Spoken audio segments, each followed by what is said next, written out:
प्राचीन समय में चित्ररथ नामक एक वन था। उसमें अप्सराएं किन्नरों के साथ विहार किया करती थी। वहां सदैव वसंत का मौसम रहता था, अर्थात उस जगह सदा नाना प्रकार के पुष्प खिले रहते थे।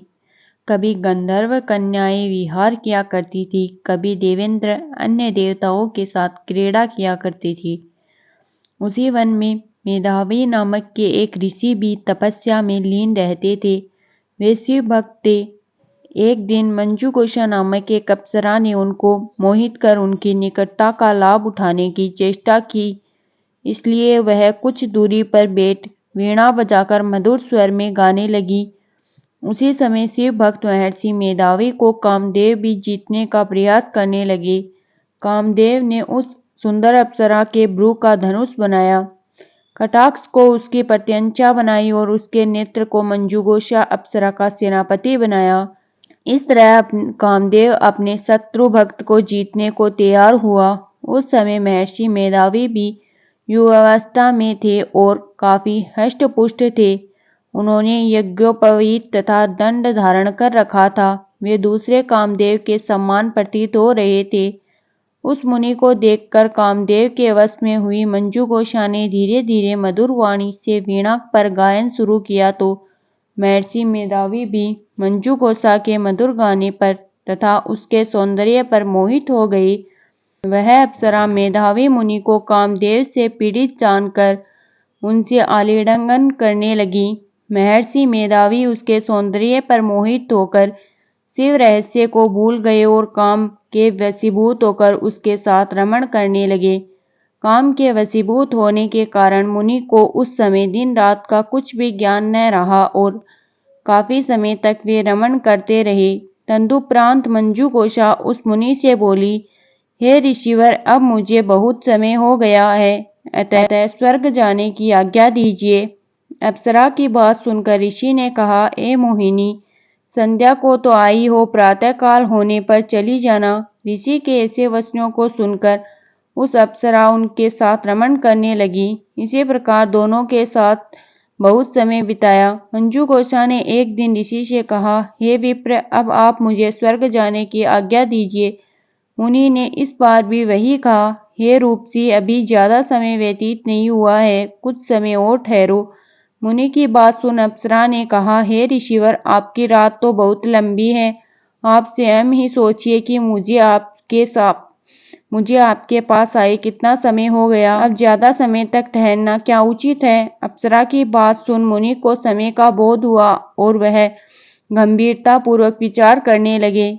जब उन्हें समय का ज्ञान हुआ कि उन्हें रमण करते 57 वर्ष व्यतीत हो चुके हैं, तो उस अप्सरा को वह काल का रूप समझने लगे।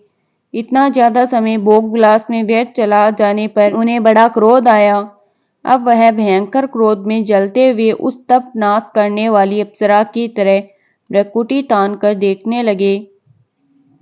क्रोध से उनके अंदर कांपने लगे और इंद्रियां बेकाबू होने लगी। क्रोध से थरथराते स्वर में मुनि ने उस अप्सरा से कहा, तेरे तप को नष्ट करने वाली दुष्टा, तू महापापिनी और बहुत ही दुराचारिणी है। तुझ पर धिक्कार है। अब तू मेरे शाप से पिशाचिनी बन जा। मुनि के क्रोधयुक्त शाप से वह अप्सरा पिशाचिनी बन गई। यह देख वह व्यथित होकर बोली, हे ऋषिवर, अब मुझ पर क्रोध त्याग कर प्रसन्न होइए और कृपा करके बताइए कि इस शाप का निवारण किस प्रकार होगा। विद्वानों ने कहा है, साधुओं की संगत अच्छा फल देने वाली होती है और आपके साथ तो मेरे बहुत वर्ष व्यतीत हुए हैं। अतः अब आप मुझ पर प्रसन्न हो जाइए, अन्यथा लोग कहेंगे कि एक पुण्य आत्मा के साथ रहने पर मंजू कोशा को पिशाचिनी बनना पड़ा। मंजू कोशा की बात सुनकर मुनि को अपने क्रोध पर अत्यंत ग्लानि हुई, साथ ही अपनी अपकीर्ति का भय भी हुआ। अतः पिशाचिनी बनी मंजू कोशा से मुनि ने कहा, तूने मेरा बड़ा बुरा किया है, किंतु फिर भी मैं तुझे इस शाप से मुक्त का उपाय बतलाता हूँ। चैत्र मास के कृष्ण पक्ष की जो एकादशी है, उसका नाम पाप मोचनी है।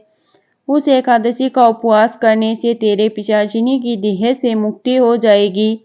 ऐसा कहकर मुनि ने उसको व्रत का सब विधान समझा दिया। फिर अपने पापों का प्रायश्चित करने के लिए वे अपनी पिता च्यवन ऋषि के पास गई।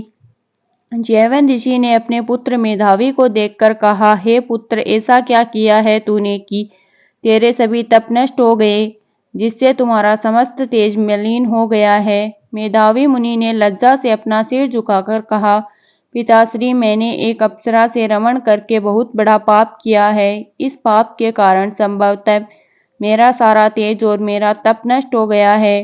कृपा करके आप इस पाप से छूटने का उपाय बतलाइए। ऋषि ने कहा, हे पुत्र, तुम चैत्र माह के कृष्ण पक्ष की पाप मोचनी एकादशी का विधि तथा भक्ति पूर्वक उपवास करो, इससे तुम्हारे सभी पाप नष्ट हो जाएंगे। अपने पिता च्यवन ऋषि के वचनों को सुनकर मेधावी मुनि ने पाप मोचनी एकादशी का विधि पूर्वक व्रत किया। उसके प्रभाव से उनके सभी पाप नष्ट हो गए। मंजू गोसा अप्सरा भी पाप मोचनी एकादशी का उपवास करने से पिशाचिनी की देह से छूट गई और पुनः अपना सुंदर रूप धारण कर स्वर्गलोक चली गई।